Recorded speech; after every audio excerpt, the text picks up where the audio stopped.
Hello, everyone. Today is Monday, December 21st, 2020. This is Angela Hooper-Menifield of Menifield and Associates, and I am excited to be going live with you again today. And so I am in a hotel, as you can see, so not the normal background. So you just have to see the hotel background. But I am out of town visiting family, but I still had to check in and do my weekly HR moment. And so today's HR moment, I thought I would, utilize some of the things with what I've been dealing with recently, which is end of year conversations. And so while I am an independent contractor, and so I don't necessarily work for other organizations, one of the things I do is sometimes manage projects with other independent contractors. So not quite a supervisor, but having a supervisory role.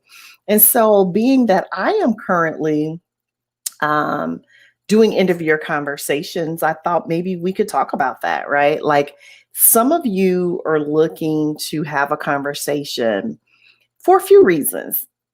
Not only because even if you do a 12-month January to December performance period, December could very well be the time of year that you do performance reviews.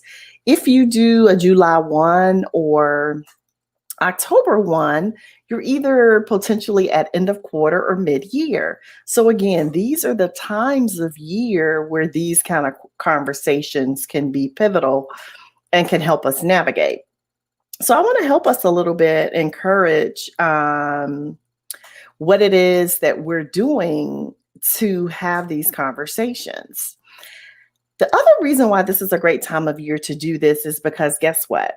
Most of us approach the new year in a way that we say, we're starting over fresh.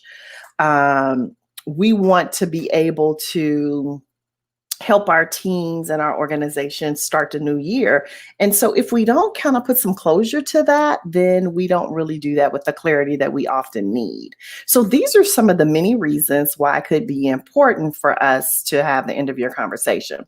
So let's talk just a little bit about how do we structure these conversations. And so one of the things that I find, and again, this is, from years of experience, reading other books and doing other things. But one of the things that I find to be really valuable with the conversation is to go into it with some thoughts as to specifically, what do you hope to cover? What do you hope to come out of it? But more importantly, I think as supervisors, it's really important that we don't just go into the conversation thinking about what we want to say, right? So often when we talk about connection and relationships, you hear us use things like, we don't talk to people because we have something valuable to say. We talk to people because we value people, right? And so what is it that you want to get out of the conversation? So think about like when I leave here, what is the one thing I need to hear so that I can be better doing what I do as the supervisor to this group? Get clear on that. But then what type of input do you need and what do you want to hear? So I think these conversations are a great opportunity for us to receive feedback because so often we're so busy thinking about did other people do what they were supposed to do? We don't stop and analyze did we do what we were supposed to do? So that's important as well. So just some structural things, and this is not specific, this is in general. I think every conversation needs to start off with a summary, like this is where we've been, this is how we got here, and this is where we find ourselves today, right? So set the tone, but then also set the tone for the meeting. So something along the lines and so today I just wanted to kind of catch up, talk about, performance, look about expectations moving forward, but more importantly, hear some things from you. I think every one of these conversations must include that we heard some things from them, okay? But then before we push and start talking about, I noticed you did this, I saw that, this is my observation, I think we just should have some clear questions. What worked well? What did you like? What was your general perception? Takeaways? How can I support you more? Things of that nature that, again, are clearly indicative that I realize I'm not perfect either. And so here's what we know, and you've heard me say this before. People can't hear you until they feel heard. So how do people feel heard? You hear them. So you ask them the questions that help you to know what it is they have to say. So we go through that. And again, we just take documentation, we write it down. This is not a debate. So we're not saying that's not true and that didn't happen like that. We just take in information and we thank them. And if they give us feedback, we thank them. If they don't have feedback, we can say something like, well, think into it. And if you think of something before the call is over or this conversation is over, we can go back to it. But even if it's after this session, I would love to hear, especially in the areas where you can support them, right? You really want to know how you can do that and do that better. So then after you've exhausted, and one of my favorite questions after I've exhausted my list is, what should I have asked you that I didn't ask you?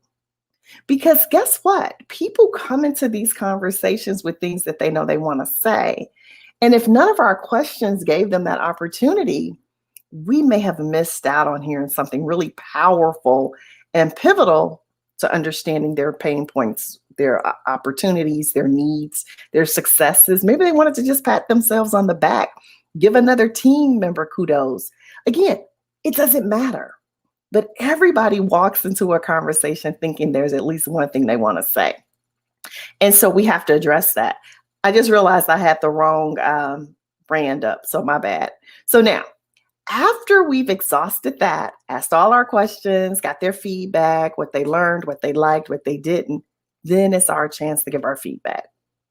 And while we're not going to get deep into how that is done, because we've done that before, and of course we can always do it again, the key here is this.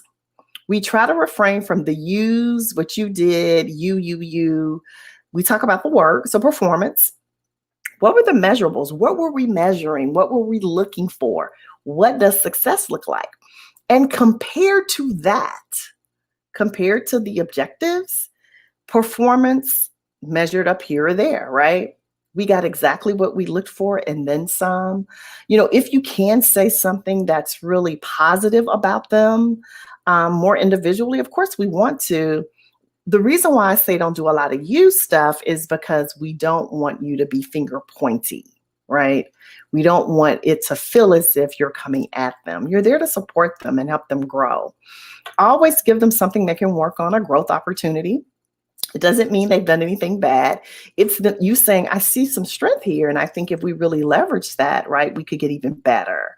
But you want to stay positive, encouraging, and uplifting. Now, I know I've said a lot, and some of you are at the end of the year and you're about to have those conversations with your team.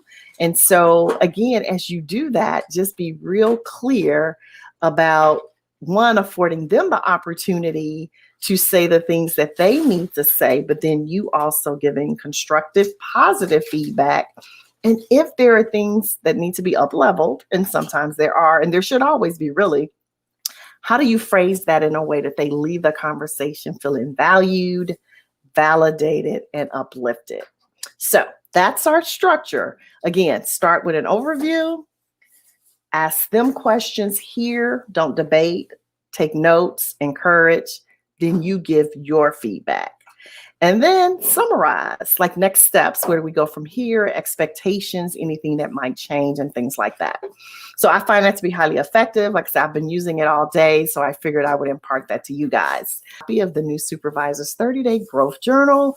This is a great opportunity to grow yourself as a supervisor, but also grow the supervisors on your team.